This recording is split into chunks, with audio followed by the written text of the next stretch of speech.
Requisitos para proyectar. Empezaremos hablando sobre la estructura social y física en los procesos y proyectos.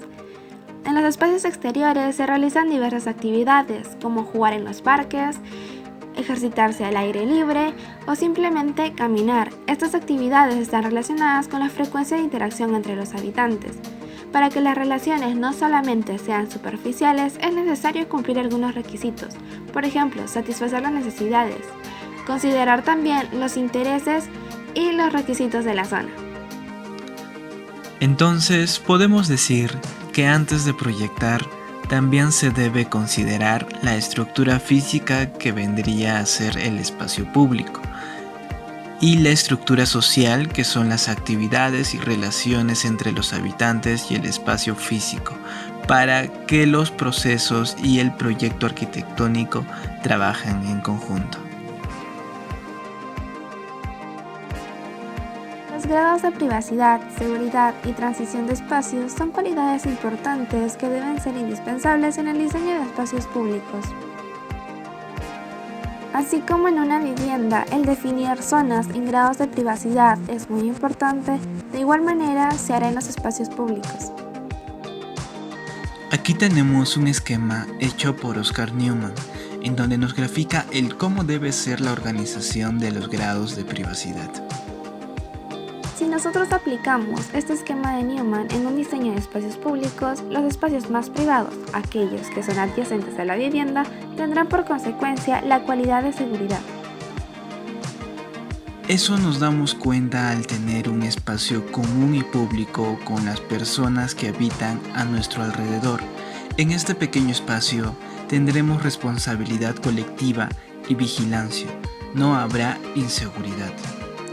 También es importante hablar acerca de las transiciones en los diferentes grupos sociales, en donde será recomendable que sea suave y fluida, es decir, que no debe haber delimitantes físicos. ¿Y sabías que los sentidos son un factor necesario en los proyectos? Pues no.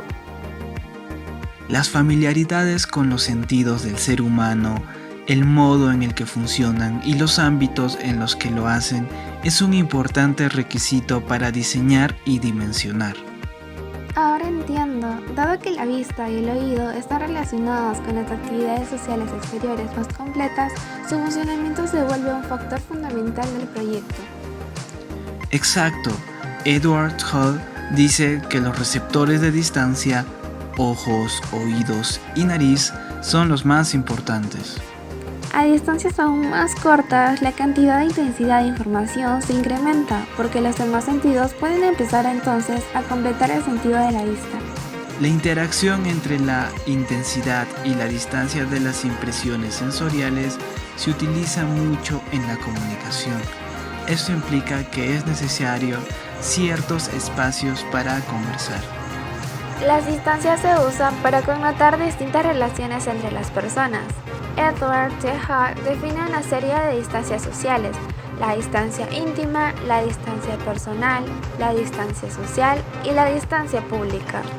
Por otro lado, en la ciudad se pueden encontrar dos dimensiones arquitectónicas: los espacios pequeños, donde se experimenta a una distancia corta y con una intensidad considerable, y se les percibe como íntimos, cálidos y personales. Los espacios grandes se consideran a menudo fríos e impersonales. Asimismo, en dos escalas, los órganos de los sentidos están diseñados en su mayor parte para percibir y procesar los detalles y las impresiones que se reciben a la velocidad a la que caminamos o corremos.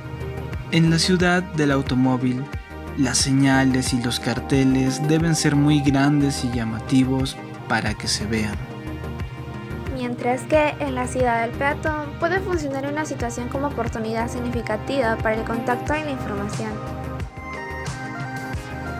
Ahora hablaremos sobre la importancia de los espacios públicos. Para esto nos basaremos en los siguientes factores: La vida en la calle, las personas, los acontecimientos y el tiempo que pasamos en el exterior. Estos factores determinan si se da un proceso positivo o uno negativo. Hablemos del proceso positivo. Pondremos de ejemplo a un grupo de niños jugando en un parque.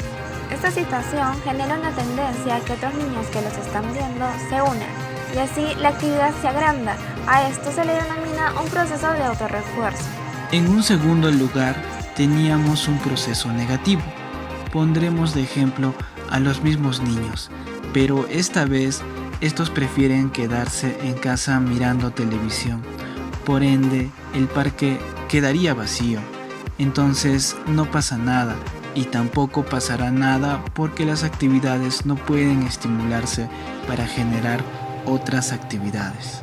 Evaluando ambos casos, nos damos cuenta que En el primer caso, se reafirma la importancia del proceso de autorrefuerzo de las actividades, mientras que en el segundo se da una dispersión de las personas y acontecimientos y se genera una desintegración de espacios vivos, convirtiéndose así en lugares sin interés alguno.